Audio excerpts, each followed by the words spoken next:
The story opens with a broad shot high across the treeline of a rich, green rainforest. Intercut is a grouping of pictures of Jake Contaminate, Sam Worthington, a disabled conflict veteran and previous Marine. He awakens in a Goliath spaceship en route to Pandora, a thickly forested Earth-like moon circling Polyphemus, a monster blue planet like Jupiter. He is one of countless travelers, all awakening after just about 6 years of cryosleep in transit to Pandora. Floating out of his dozing case in 0G, he's tended by the boat's staff. He opens his storage, which is stamped Contaminate T. Jake lets us know that he has a departed twin sibling Tom, a researcher who was to be essential for a significant level program managed by corporate and military planners to concentrate on the climate and occupants of Pandora. Since Jake and his sibling are a definite hereditary match, he was given a one-of-a-kind open door, assume control over his siblings. Agreement with a corporate military element and travel with as little luggage as possible years away to a station on the recently seen world, Pandora. Recognizing the ideas of being free and having a new beginning, Jake consents to the arrangement as his sibling's body is incinerated. Presently being shipped from the spaceship to Pandora through a bus, Jake is one of many troopers and regular citizen staff going to land on Pandora, a few 4.3 light a very long time from Earth. We get perspectives on the base and its development and colossal mining machines uncovering the dirt in an enormous quarry as Jake contemplates his new job. The travelers are undeniably trained to wear a full-face breathing cover since the environment of the planet won't uphold human existence. 20 seconds of openness to the noxious climate of the planet causes obviousness, with death happening around 4 minutes after the fact. While different travelers land and make their most memorable strides onto the base, called Damnation's Entryway, which is encircled by an enormous border wall, Jake follows them in his wheelchair, procuring the moniker, Feasts on Wheels, from a couple of haughty Marines. He recognizes through voiceover that he lost the utilization of his legs during one of his deployments on the planet, and keeping in mind that a spinal injury like his can be fixed, it takes cash, which is hard to get in the current economy. Jake goes promptly to a tactical instructions where Colonel Miles Courage, Stephen Lang, is tending to the collected troopers and a couple of regular citizens who have gone along. He reminds them they're not in Kansas anymore, and he enlightens them regarding Pandora's native populace, the Navi. Courage, donning a pudgy of scars in favor of his head, says they are difficult to kill, and essentially everything out there will attempt to kill you. Also, while he must keep his kin alive, he says he won't prevail in this assignment, not with every one of you. Assuming they wish to make do, he proceeds, they should follow Pandora rules. Jake goes to a science lab where he meets scientist Norm Spellman, Joel David Moore, and Dr. Max Patel, Dilip Rao, 2 individuals from the Symbol program. As Jake gets his most memorable gander at his own symbol, we find out about the actual program. People can't inhale Pandora's air, however the Symbol program empowers a human to connect with their own symbol, a hereditarily reproduced human Navi crossbreed, and capability as though they were a Navi local. In his symbol body, Jake will actually want to walk in the future and inhale the climate. The symbols seem to be their human drivers. At the point when Norm tells Jake his symbol appears as though him, Jake significantly says it seems to be his dead sibling. Jake and Norm enter the science division pretty much the time Dr. Effortlessness, Augustine Sigourney Weaver, the program's science lead, stirs in a uniquely planned case that connects her to her symbol and flips open the top. Norm tells Jake he hears she enjoys, establishes better compared to individuals. She emerges from her unit and banters in Navi with Norm. Happy with Norm's order of the language, she goes to Jake. She lets him know she really wants his sibling Tom, the PhD who prepared 3 years for the Pandora mission, however she needn't bother with Jake since Jake has no lab experience and has never been connected to a symbol. Jake attempts to infer that he's a fast student, yet the irritable elegance isn't dazzled. Beauty stomps off to the base's control space to face Parker Selfridge, Giovanni Ribisi, base administrator and delegate for the Assets Advancement Organization, RDA, a company that directs all military and other staff on the state. He tells her Jake will act as a security escort in her group while they're in the world's surface. Effortlessness tells Parker she wants a scientist, not a Marine dropout. She questions Jake will be of any utilization to her natural exploration. Parker answers, saying he dissents, saying they got lucky with Jake.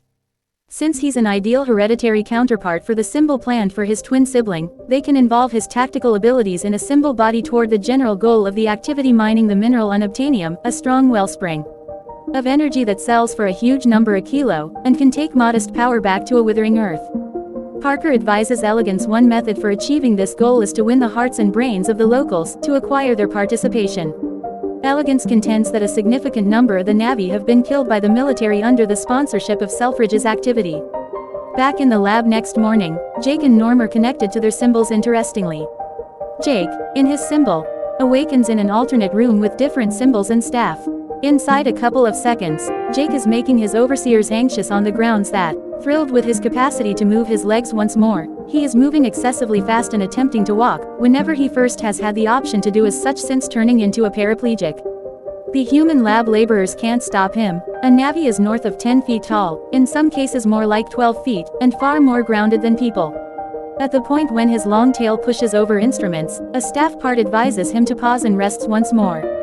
Jake overlooks him and blasts out of the room and into the sunshine. He winds up in an entertainment region where different symbols are playing sports and staff, in their defensive stuff, are performing different obligations.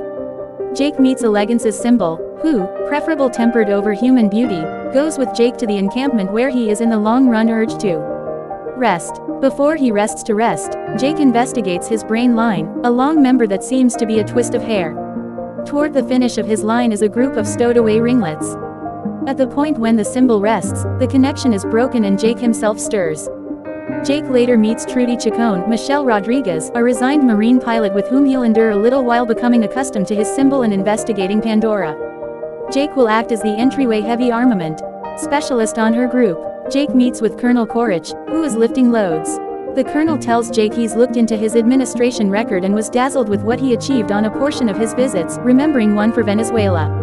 The colonel cautions Jake about the perils looking for him on Pandora. He likewise expresses his conviction that the symbol program is a joke yet that it offers a chance for an interesting observation mission, in the event that Jake can figure it out and let the colonel know what he needs to be familiar with the locals, how to convince them to create some distance from the unobtainium metal stores and how to hit them hard in the event that they won't. The colonel will make sure that Jake gets the medical procedure he really wants to recover utilization of his legs. The colonel moves into an AMP suit, a bipedal exoskeleton utilized for missions on Pandora, and moves off. Relinked with his symbol, Jake flies over Pandora's surface in Trudy's gunship, alongside Effortlessness, Norm, and others. The group lands in a backwoods, where Beauty and Norm start to take tests of the vegetation and make estimations. Jake is occupied by his environmental factors and meanders into a field of helichoridian blossoms, which are very tall and psychologist at Jake's touch. Inconvenience shows up when a another an intensely defensively covered, hammer-headed animal stands up to Jake. Elegance orders him to hold fast and not shoot, or, more than likely the creature will fly off the handle and charge. In any case, his covering is excessively thick for firearms to have any impact. Jake effectively holds his ground, yet simply because another monster, a jaguar-like Thanator, has moved toward him from behind and has caused the Titanothers to withdraw and encompass their young. The Thanator then goes to Jake. Elegance advises him to run, and he's sought after by the Thanator in a pursuit that isolates Jake from his group. He loses his firearm and is brought down by the creature, however liberates himself by delivering his knapsack. At last, the pursuit prompts a cascade, where Jake leaps to somewhere safe and secure, leaving the Thanator thundering above him. Jake's group looks for him, however Trudy says they'll need to get back to base since night operations are not permitted. Beauty says he won't last the evening.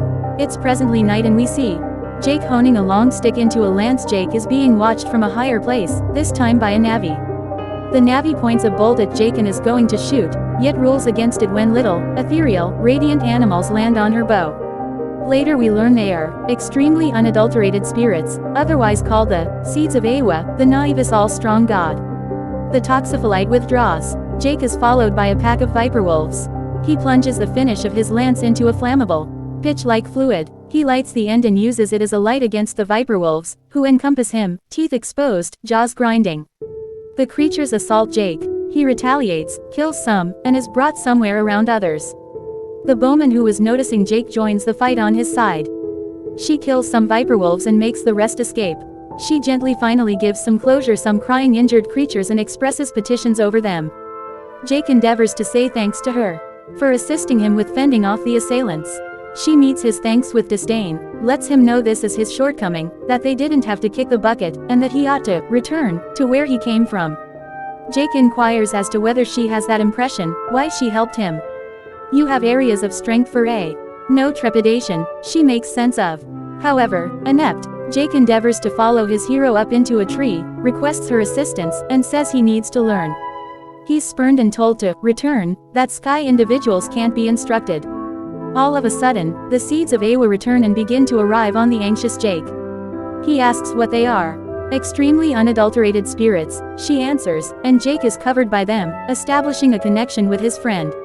At the point when the seeds float off, she yields and advises him to accompany her. As Jake attempts to stay aware of his hero, Neytiri Zoe Saldana, he is felled by a bolo tossed by a watch of Omatakayan fighters. Their chief is Suti Laz Alonso, next in line to the lofty position and the man Neytiri is supposed to wed. Neytiri prevents them from hurting Jake by telling them, there has been a sign from Awa. Suti tells his men to bring him along to Tashik, father, inexact spelling, and Awa, mother. Jake is introduced to Neytiri's folks, Atukan West Studi, and Moat CCH Pounder, who are the lord and sovereign of the clan, separately. Jake lets the older folks know that he is a fighter, a dreamwalker, and his goal is to gain from them. Moat pricks Jake's chest and tastes his blood, announcing it is the desire of Awa for him to live with the Omaticaya, and for Neytiri, but hesitantly, to be his educator in their ways and customs. After a custom social occasion, Jake is brought to his bed, a leaf high up in the home tree that encompasses him like a casing. As he nods off, human Jake is restored. At morning chow, every one of the researchers, including effortlessness, are centered around all that Jake needs to say. Norm appears to be exceptionally disheartened and grim. He was Elegance's unique decision to bond with the Omaticaya. Indeed, even the military and corporate reps have warmed to Jake. Hometree sits on a monstrous store of unobtainium, so Jake has all the earmarks of being their absolute best at persuading the Omaticaya to move or encouraging the colonel on the most proficient method to compel them to do as such. He's educated that he has 3 months to accomplish his objective before the tractors show up. The following scenes spin around Symbol Jake's preparation with Neytiri, and human Jake's reports on his encounters through the videolog he directs after each day's action. He bonds with his dire horse, a significant creature to the Navi. Jake should figure out how to mount the creature and interface his brain line to its radio wire. Human Jake keeps on covering the Hometry's framework and other Navi subtleties.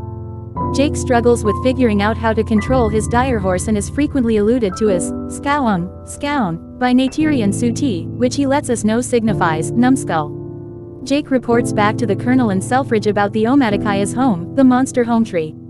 Under it is an enormous store of unobtainium. Jake enlightens them concerning the construction of the 1,000-foot-tall tree. Korich sees a chance to obliterate the tree, however Jake demands he be permitted to haggle with the Navi and persuade them to leave. Detecting that Jake is being controlled by Korich, Selfridge and the remainder of the tactical part of the mining activity, Beauty chooses to take her activity out of evade. She moves them into the Thank Heaven Mountains, a distant locale of tremendous, drifting islands that are sacrosanct to the Navi and are likewise rich in unobtainium.